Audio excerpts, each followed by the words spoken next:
아무 증거 없어도 믿음 붙들고 승리로 살아가는 저희들의 삶, 그리고 걸음 위에 은혜를 더하셔서 하나님의 크신 사랑을 온전히 드러내는 복된 한 주간의 걸음이 되게 하여 주시옵소서. 부족한 종을 단 위에 세우셨사오니 능력의 장중에 붙드시고 하나님의 은혜의 말씀을 전하는 도구로만 사용하옵소서. 존귀하신 주님의 이름으로 기도 올렸나이다. 아멘. 할렐루야. 네, 앞에 옆에 뒤에 분과 사랑합니다, 축복합니다 이렇게 인사하시죠. 네. 사랑해요. 네. 지금으로부터 약 700년 전에 현재 벨기에 영토를 다스리던 왕의 이름은 레이몬드 3세입니다. 레이몬드 3세에 관련해서 굉장히 재미있는 일화가 있습니다. 권력의 암투 속에서 레이몬드 3세의 동생이 그 형이 가지고 있던 왕권을 군사 쿠데타를 일으켜서 빼앗았습니다. 왕위에서 형을 끌어내리고 그 형을 죽이려고 그러는데 아무리 생각해봐도 그분이 형이잖아요. 또 백성들이 자기가 군사 쿠데타를 일으켜서 왕권을 잡았는데 형마저 죽이면 잔악하고 무자비한 왕으로 인식될 거 아닙니까? 그래서 형을 죽이지는 못하고 어떻게 하면 형을 없앨까 궁리하던 가운데 아주 묘안을 생각해 냅니다. 레이몬드 3세는 식탐이 대단해서요, 먹는 걸 절제하지 못해서 몸집이 굉장히 큰 사람이었습니다. 동생은 형을 가두는 특별 감옥을 제작하고 형을 거기 가둡니다. 레이몬드 3세가 그 안에서 다이어트에 성공해서 몸이 작아지면 나올 수 있는 작은 문을 만들었습니다. 그리고 말하기를, 형님이 여기서 식사를 조절해서 몸을 작게 만들어서 이 문으로 빠져나오면 자유의 몸입니다. 그렇게 이야기를 하고 감옥에 가두는 겁니다. 문제는 그 감옥으로 매일 듣지도 보지도 못한 맛있는 음식들이 공급된다는 겁니다. 여러분 같으면 어떻게 하시겠습니까? 이 레이몬드 3세는 어떻게 했겠습니까? 눈앞의 음식을 거부하거나 조절할 수가 없었습니다. 감옥 밖으로 나오지 못하고 점점점 더 뚱뚱해져서 음식과 함께 감옥에서 죽어갔다는 얘기가 어딘지 모르지만 전해져 오고 있습니다. 철창 안에, 그 철창 또는 감옥의 포로로 있었던 거죠. 사실은 그를 붙들고 있는 건 철창이 아니라 식욕입니다. 식욕의 포로로 살다가 죽어간 겁니다. 제가 이 이야기를 읽으면서 참 미련하고 답답한 인생이려구나 이런 생각이 처음엔 들었는데요, 마음 한편으로는 나는 과연 어떤가 그런 생각이 들었어요. 제 몸무게 얘기하는 게 아닙니다. 우리는 우리 안에 있는 욕심을 정말로 잘 다스리고 있는가 하는 질문입니다. 여러분 어떠십니까? 여러분 안에 있는 욕심을 잘 다스리고 사십니까? 아니면 다스리지 못하고 그 욕심에 붙들려서 사십니까? 육신의 정욕, 안목의 정욕, 이생의 자랑, 이런 거 없는 사람 어디 있습니까? 더하고 덜하고의 차이가 있을 뿐이지 그거 가지고 싶고 누리고 싶고 눕고 싶고 살고 싶고 이런 거 없는 사람이 어디 있느냐 말입니다. 문제는 있는 욕심이 아니라 다스려지지 못하는 욕심, 있는 욕심이 아니라 고삐 풀린 욕심, 이런 게 문제 아니겠습니까? 그렇다면 제가 질문을 좀 바꿔서요, 여러분은 있는 욕심을, 아니 목사님 난 욕심도 없어요, 그러지 마시고, 그건 거짓말이잖아요. 그건 우리 가운데 있는 욕심을 여러분은 잘 다스리고 사십니까? 아니면 거기 붙들려서 사십니까? 또 다른 질문으로 바꿔보면, 여러분은 그 욕심이 큽니까? 아니면 그리스도께서 우리에게 주시는 진정한 자유와 기쁨이 더 크십니까? 내가 내게 주신 삶으로 하나님 만족합니다, 감사합니다, 이런 마음이 더 크십니까? 아니면 하나님 죽겠습니다, 이거 좀 해주세요, 이런 마음이 더 크십니까? 질문이 좀 명확해졌죠? 오늘 제가 그런 질문을 좀 드리려고 그럽니다. 제가 뭐 특별한 어떤 한 분을 말씀드리는 건 아니니까 오해하지 마십시오. 우리 교회 다니시던 분이 몇 년 전에 성당으로 가셨어요. 이유가 궁금해서 왜 그러냐 물으니까 교회 다니면서 술 먹으면 죄지만 성당에 다니면서 술 먹으면 죄가 아니기 때문에 술 마시는 것 때문에 성당 가셨다는 겁니다. 여러분, 술 마시는 문제가 교회 다니면 떳떳하지 않고 성당 다니면 떳떳한 겁니까? 은혜 받지 못하면은요, 뭐 하지 말라는 것만 커 보입니다. 교회에서 이것도 하지 말라고 그러고 저것도 하지 말라고 그러고. 저도 여러분도 은혜 받기 전엔 그랬어요. 그래서 교회가 갑갑해 보이거든요. 은혜 받고 나면요, 뭐 하지 말라는 게 커 보이는 게 아니고 뭐 해야 할 게 커 보이는 겁니다. 선을 행하며 살아야 하고, 은혜 가운데 선을 베풀어야 하고, 하나님의 영광을 위해 살아야 하고, 이게 진짜 기쁘면 그 전에 즐기던 세상 일들은 다 멀어지는 겁니다. 이게 자연스러운 거죠. 그러니까 우리 교회 다니시면서도 오늘 3부 예배 혹시 잘 모르겠어요, 목사님 다른 건 다 끊어도 술은 못 끊습니다, 혹시 그런 분들이 계시면, 그러니까 나는 술을 마시면서 신앙생활하는 성당으로 가겠습니다, 그러지 마시고 술을 드시면서 그냥 교회 나오십시오. 네. 제가 뭐 이렇게 얘기하면 또 담임 목사가 술 먹으라고 그랬다, 전혀 그러지 않았습니다. 말씀의 의도를 잘 기억하셔야 돼요. 내가 다 조절합니다, 내가 다 다스립니다, 정말입니까? 그렇게 생각하는 거죠. 거기 붙들려 사는 거죠. 오랜 동안 신앙생활 하고도 그렇게 한두 잔 먹어야만 저녁에 잠을 자면 전체적으로 문제가 있는 겁니다. 예수 믿는 기쁨, 주님께서 내게 주시는 기쁨의 삶, 여기 별로 감격이 없어요. 그러니까 자꾸 뭐 하지 말라는 것만 커 보이고 그런 거 아닙니까? 간절히 부탁드릴 것은 예수 그리스도를 만나는 소망과 기쁨, 그게 좀 풍성해지셔서 과거에 즐기던 일들이 그저 좀 시시해지는 그런 영광과 은총 가운데 나오시기를 주님의 이름으로 축복합니다. 분명한 거는요, 내일 우리가 거두게 되는 복된 일들은 오늘 심은 결과를 거두게 된다는 거예요. 심지도 않았는데 내일 영광스러운 노년을 거둘 수 없어요. 젊은 날에 방탕한 걸 심었는데, 젊은 날에 폭력을 심고, 젊은 날에 예수님 같지 않은 걸 심었는데 아름다운 노년을 거둘 것이다? 천만에요. 여러분, 더 복된 것을 거두기 위해서 지금 은혜롭고 의로운 것들을 심는 자들이 복이 있어요. 야고보 4장, 오늘 성서 따라서 읽었는데, 오늘 본문에서 야고보는 욕심이 만들어내는, 내가 다 붙들고 다스리는 것 같지만 사실은 나를 붙들고 있는 그 욕심이 만들어내는 한 가지 위험한 일에 대해서 경고하고 있습니다. 1절 말씀을 볼까요?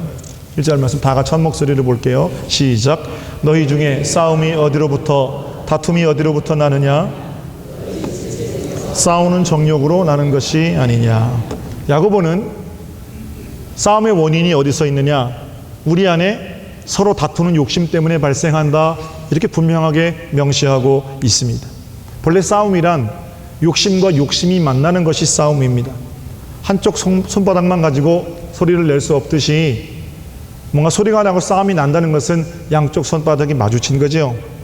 어느 한쪽이 지는데 지고도 괜찮으면 그건 싸움 자체가 안 되는 겁니다. 그런 차원에서 시끄러운 싸움은 다소간에 더하고 덜하고의 차이는 있습니다만 욕심으로부터 기인하는 것이 맞습니다. 욕심은 우리 가운데 작은 것으로 피어올랐다가 순식간에 우리 마음을 뒤덮습니다. 사람은 욕심을 다스리기가 매우 힘든 그런 존재입니다.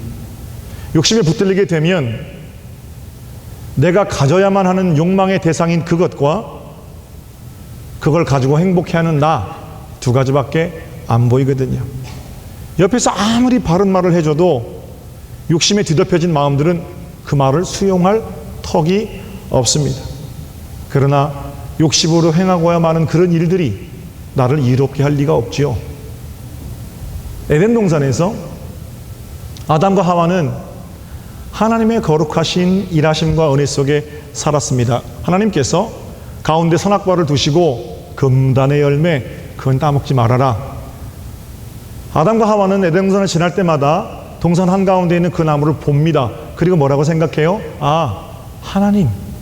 하나님께서 그 나무의 열매는 먹지 말라고 하셨지, 이렇게 생각합니다. 그 나무를 볼 때마다 하나님을 기억합니다. 선악과가 아담과 하와에게 주는 의미인 거죠. 명령을 잘 지켰습니다. 그런데 그래도 어느 날 마음에 욕심이 생깁니다. 먹고 싶은 마음이 드는 겁니다. 게다가 옆에서 어떤 것들은 그거 먹으면 하나님처럼 될 거다, 그거 먹으면 눈이 밝아질 거다 이러면서 부추깁니다. 그렇게 하와의 마음속에 들어온 욕심은 순식간에 하와의 마음을 뒤덮었습니다. 그리고 나서 그 나무를 다시 봤어요. 매일 볼 때 하나님 이렇게 기억하게 하는 그 선악과가 이제는 따먹고 싶은, 먹지 않으면 마음이 해소되지 않는 그런 가치로 여겨지게 됩니다. 이제는 그 나무를 보는 것이 고역입니다. 주변 지천에 먹을 것 많은데 꼭 그 나무 열매만 먹고 싶은 겁니다. 성경이 뭐라고 말합니까? 보암직도 하고 먹음직도 하고 지혜롭게 할 만큼 탐스럽기도 한 열매로 보입니다. 결국은 욕심에 이끌려서 그 선악과를 따먹습니다. 자기도 먹고 남편에게도 주지요. 결과는 뭡니까? 그들은 에덴 동산을 잃어버렸습니다. 하나님과 원수가 되었고 하나님으로부터 멀어지게 됩니다. 욕심이 빚어낸 일입니다. 이렇게 여러분, 사람이 한번 욕심을 부리기 시작하면 순식간에 그 욕심은 우리의 마음을 뒤덮는 겁니다. 그리고는 분열과 다툼으로 나타나는 거죠. 우리 마음 가운데 있는 욕심은 어떻습니까?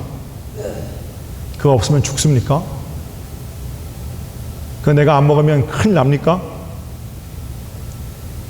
내가 혹시 그것만 보고 있는 건 아닙니까?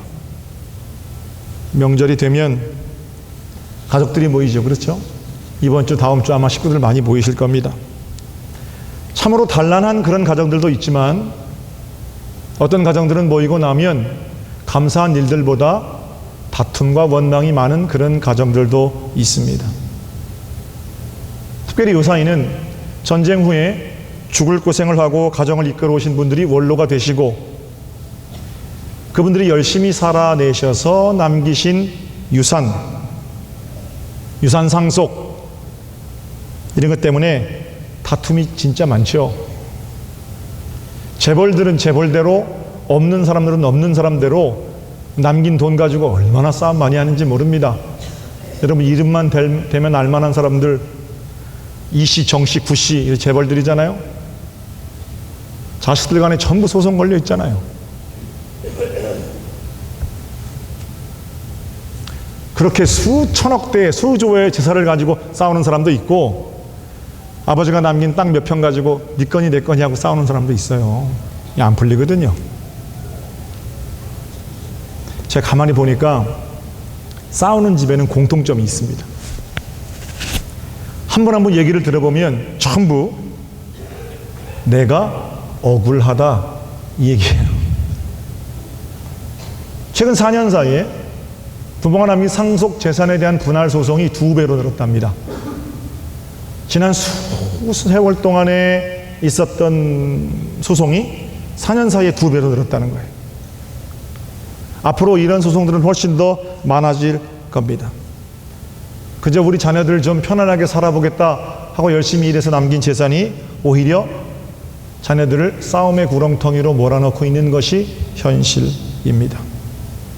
이렇게 싸우는 과정에서 가장 많이 사용하는 말은 억울하다. 이건 말이 안 된다. 목사님, 제가 진짜 창피해서 말 안 하려고 했는데요. 너무 억울합니다. 뭐가 그렇게 억울해요? 이런 소리는 싸우는 집안에서 나오는 소리예요. 그런데 비슷한 문제가 있지만 또는 그것보다 더 심각한 문제가 있지만 화목한 집안의 특징이 있어요.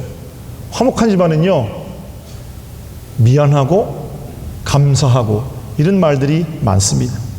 비록 큰 성공은 못했지만 형이 장남으로서 자리를 지켜줬으니까 감사하고, 없는 형편에 너도나도 그런데 네가 큰아들도 아니면서 어머니 아버지 잘 모셨으니까 당연히 남기신 몫은 네 몫이고, 이런 얘기들이 많아요. 그래서 감사하고 그래도 감사하고, 이런 말들이 많은 집안은 행복한 가정입니다. 아니, 목사님, 그분들은 다 살만한 여유가 있어 천만에요. 그렇게 말씀하시는 당신보다, 여러분보다 그분들이 훨씬 더 어렵게 사세요. 하루 일하지 않으면 하루 먹고 살기 힘든 그런 분들도 많아요. 그런데 안 싸워요.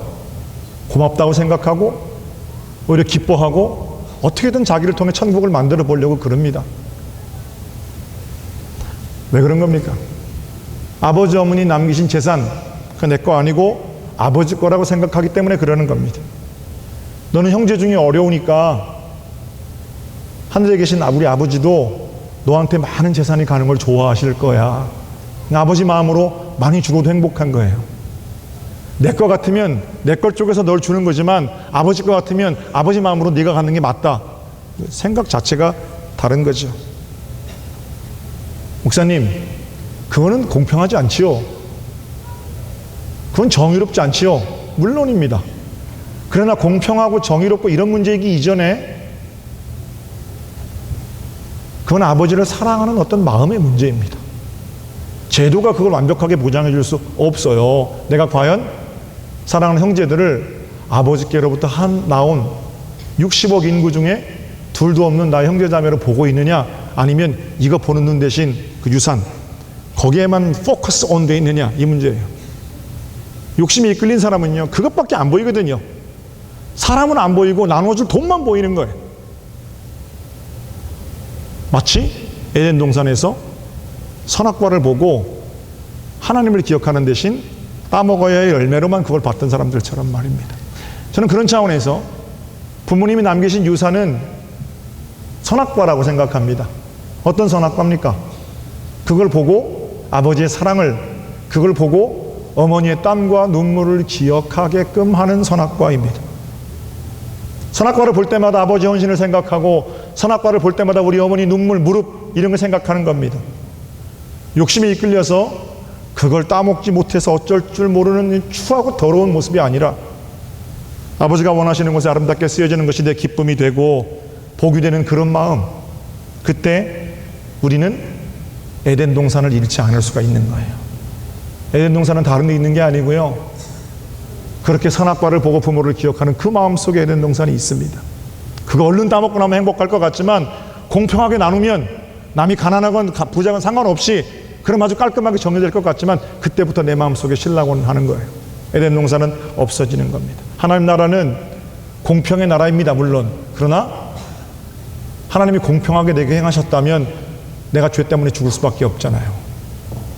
공평 이전에 은혜의 나라가 하나님의 나라입니다. 그런 차원에서 하나님께서 내게 주신 것들을 욕심으로 내가 어떻게 더 많이 가질까, 기도하면 더 많이 가지게 된다, 이런 쓸데없는 말들에 현혹되지 마시고 기도함으로 아름답게 내어주는, 욕심을 감사로 바꾸는 복 있는 날들이 여러분의 것이 되시기를 우리 주님의 이름으로 축복합니다. 누가복음 22장에 제자들이 다툽니다. 누가는 예수님 얘기를 기록하면서 1장부터 24장까지 예수님이 태어나서 돌아가시고 부활하시기까지 일들을 기록합니다. 총 24장까지 있으니까 22장까지 왔다는 것은 거의 다 왔다는 거예요. 제자들을 부르시고 3년 동안 동거동락하면서 제자 훈련 시키신 겁니다. 책상머리에서 알았지, 아멘 해, 이게 아니고요, 시청각 교육, 눈높이 교육, 3년 동안 같이 다니시면서 그들과 함께 직접 예수님께서 훈련시키신 겁니다. 22장쯤 되면 제자들도 이제 그리스도의 제자로 거의 다듬어졌을 때쯤 되는 겁니다. 그런데 어떤 일이 생겼다고 그래요? 다툼이 생겼습니다.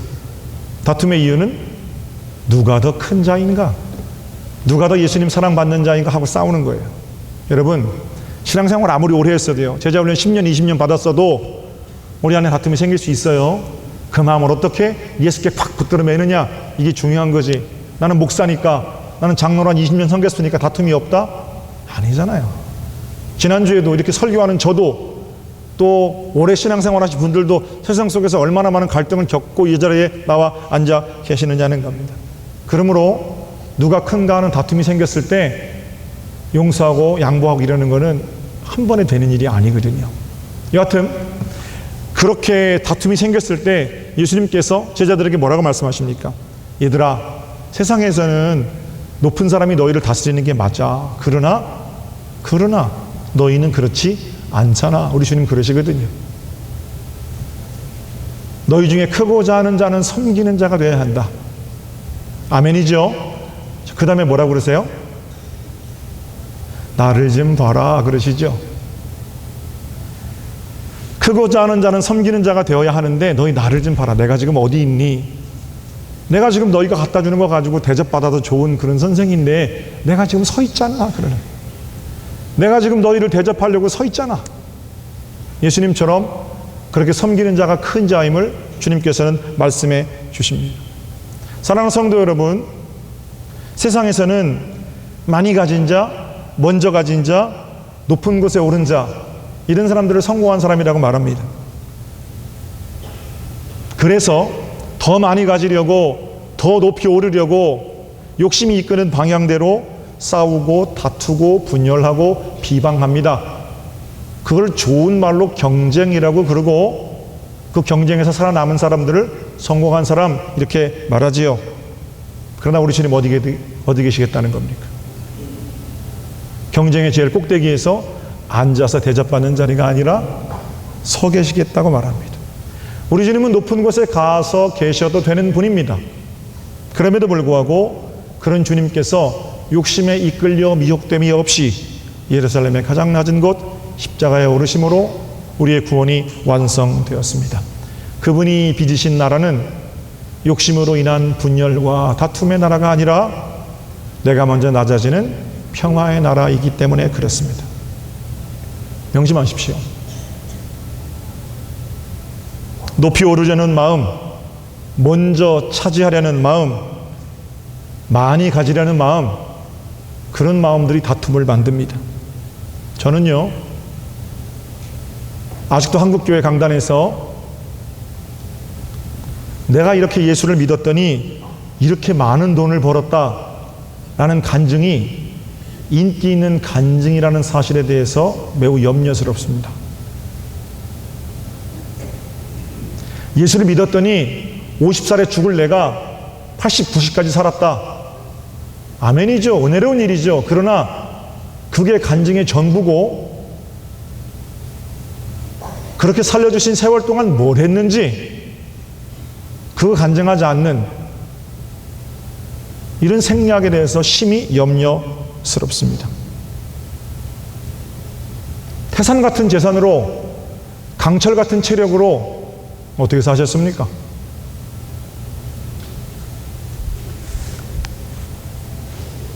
오히려 간증은 하나님께서 내게 재물을 주셔서 내가 그 재물로 어떻게 남의 인생을 져줬는지가 간증되어야 하고 50에 죽을 나를 90까지 살게 하셨는데 그 40년 동안 주님을 위해서 어떻게 일했는지가 간증돼야죠.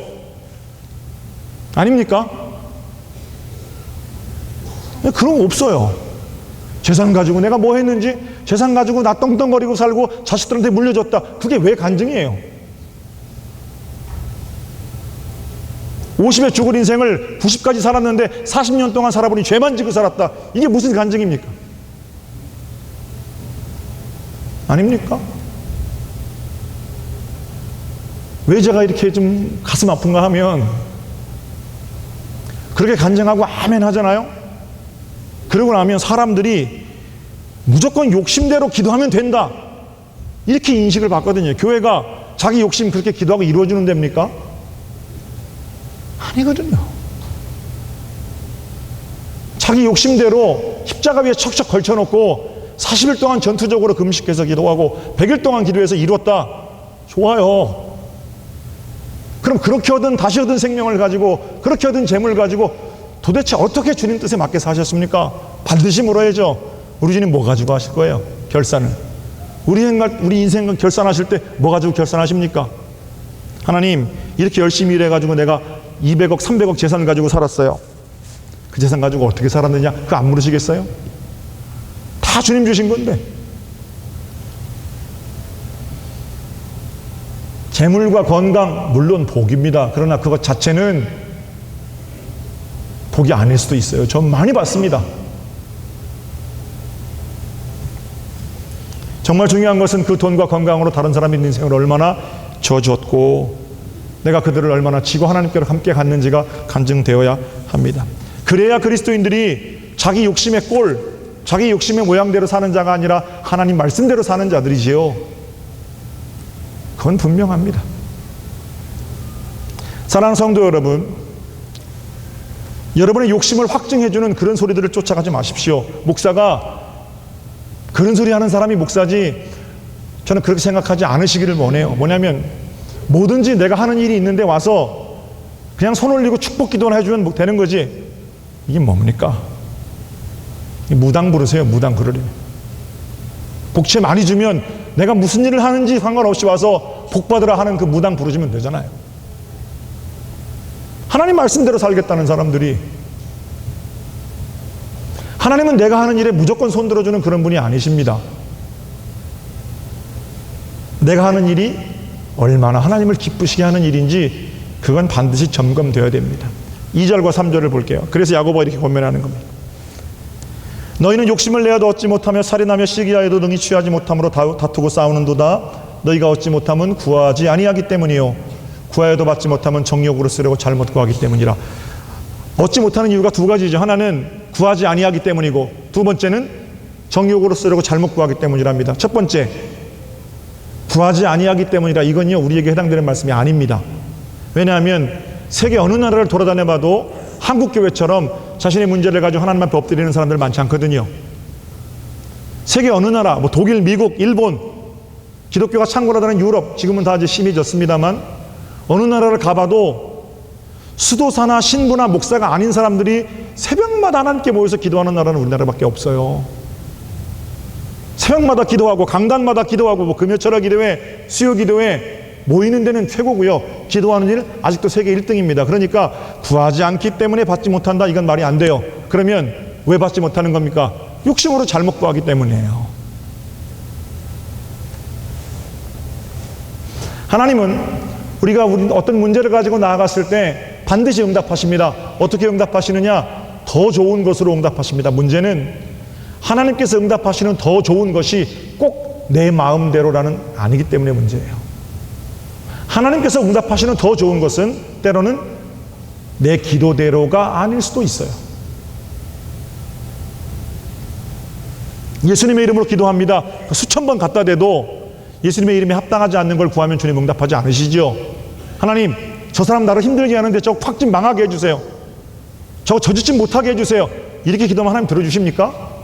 오히려 사랑하라 이렇게 말씀하시죠.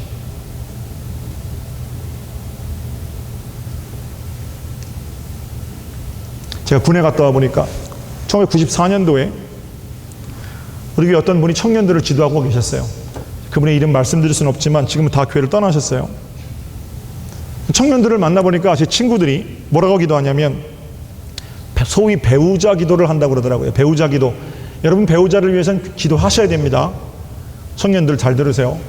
배우자 기도를 하는데 어떻게 기도를 하냐면 하나님, 제 남편이 될 미래의 신랑감은요 키는 180 이상은 돼야 되고요, 서울대, 연대, 고대, 그가 안 되면 서울에 있는 대학이라도 좀 나와야 되고요, 집은 있으면 좋고요, 연봉은 얼마 이상 되면 좋고, 차는 어떻고, 생김새는 어떻고, 이렇게 하는 거예요. 제가 기도 끝날 때까지 옆에 기다리다가 누가 그렇게 기도하라더냐, 자기를 가르쳐주는 그 선생님이 그렇게 하라고 그랬다는 거예요. 그때는 뭐 어떤 사람은 전도사라도 부르고 그랬대요. 그분이 그렇게 가르친 이유는 중언부언하지 말고 구체적으로 기도하라. 기도를 다 듣고 있다가 제가 그랬어요. 하나님께서 네가 기도하는 그 기도를 들어주시면 그 남자는 누군지 몰라도 진짜 불쌍하다, 제가 그랬어요.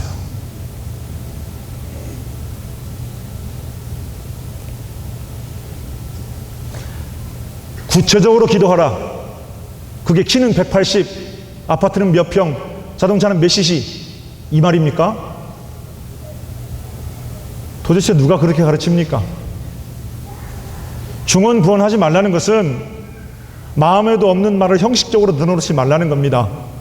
우리 주기도문 할 때 하늘에 계신 우리 아버지 이렇게 기도하면서 하늘에 계신 아버지도 생각 안 하고 아버지 이름 부르고 아버지 이름이 거룩해 되기를 원합니다. 그렇게 기도하면서 아버지 이름에 따르는 삶을 생각하지도 않고 하나님, 우리가 당신이 우리를 용서하신 것처럼 우리에게 있는 사람들을 용서합니다. 우리 죄도 용서받기를 원합니다.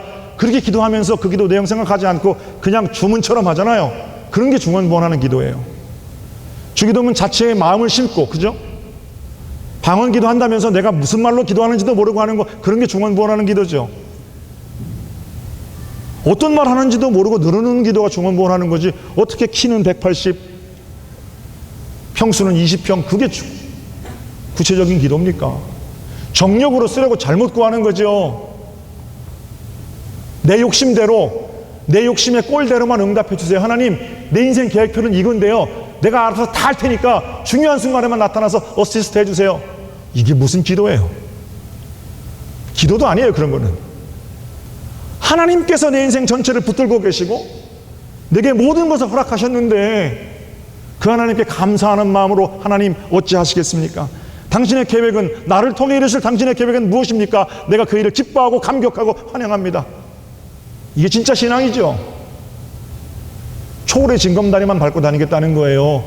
어려운 일 다 피해서 로또 복권만 당첨되고 살겠다는 겁니다.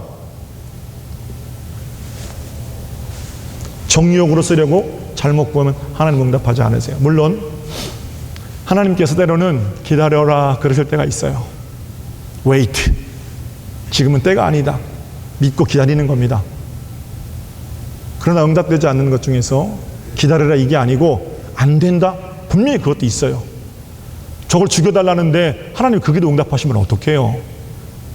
무슨 옛날 사극에서 보듯이 집신으로 사람 만들어가지고 기도하다 가슴 찌르면 그 사람 가슴 아프고 배 찌르면 배 아프고, 그게 기도입니까? 그런 건 없어요. 마지막으로 한 말씀 더 드리지요. 욕심 때문에 다툼이 생깁니다. 욕심으로 구하면 하나님 응답하지 않으십니다. 그러면 여기서 사도 야고보가 말하는 그 욕심의 반대말은 뭡니까? 사람들은 욕심의 반대말을 욕심 없는 것이라고 말합니다. 소유의 반대말을 무소유 이렇게 말합니다. 그러나 무욕, 무소유는 우리가 이룰 수 있는 가치가 아닙니다.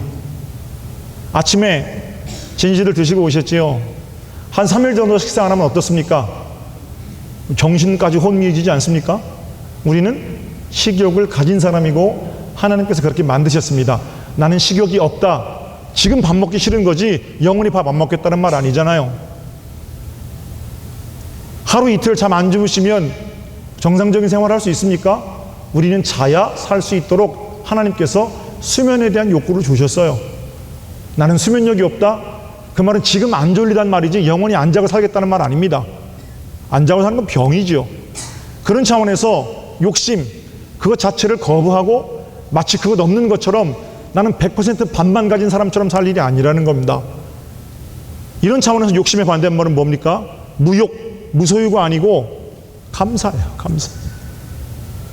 자족하는 마음입니다. 욕심에 붙들려 사는 자인지 내가 지금 내게 주신 것으로 감사하며 자족하는 자인지 그건 분명히 여러분의 질문에 중심에 묻고 질문하셔야 합니다. 욕심에 붙들려 사는 사람은 감사가 없어요. 욕심에 붙들려 사는 사람은 자족함이 없습니다. 그러나 지금 내게 주신 것으로 자족하고 감사하는 사람은 욕심을 다스릴 수 있습니다. 하나님께서 내게 주신 모든 것, 그 일들을 기쁨으로 고백할 수 있기 때문입니다. 자식에 대한 욕심이 자식을 망쳐요. 그러나 자식에 대한 감사는 자식을 감사의 사람으로 키워냅니다. 사람에 대한 욕심은 사람을 강제하고 억압합니다. 그러나 그 사람을 내게 허락하셨음을 감사하는 자는 그 사람과 함께 하나님의 나라를 이루어 갑니다. 유산, 거기에 대해서 욕심을 부리기 시작하면 피를 나눈 형제 자매 간의 다툼과 분열이 있는 겁니다. 그러나 유산에 대한 감사는 그 돈 자체가 아니라 그 돈 때문에 행복한 사랑하는 나의 형제 자매들을 보도록 그렇게 인도합니다. 소유에 대한 반대말은 무소유가 아니고 존재입니다. 욕심에 대한 반대말은 무욕이 아니라 감사입니다. 이번 한 주간 여러분 어떻게 사시겠어요? 아직도 여러분에게 허락하신 것이 더 커 보이는지 아니면 내가 가지지 못한 것이 더 커 보이는지 선택은 여러분의 몫입니다. 목사가 아무리 여기서 힘줘 얘기해도 말이 안 들릴 수 있어요. 그러나 여러분, 간곡하게 권면을 드립니다. 여러분은 이미 가지고 있는 것으로 지금부터 감사를 시작할 수 있고요. 그렇게 감사를 시작하고 자족을 시작하는 사람들이 이번 한 주간 스멀스멀 올라오는 욕심들을 잘 다스리고 하나님께서 우리에게 주신 평화의 나라를 이루며 살아갈 수가 있는 겁니다. 승리하는 여러분 되시기를 우리 주님의 이름으로 축복합니다. 걸어가신 주님, 우리의 욕심을 확증해주는 그런 소리들을 쫓아가지 않게 하여 주시옵소서.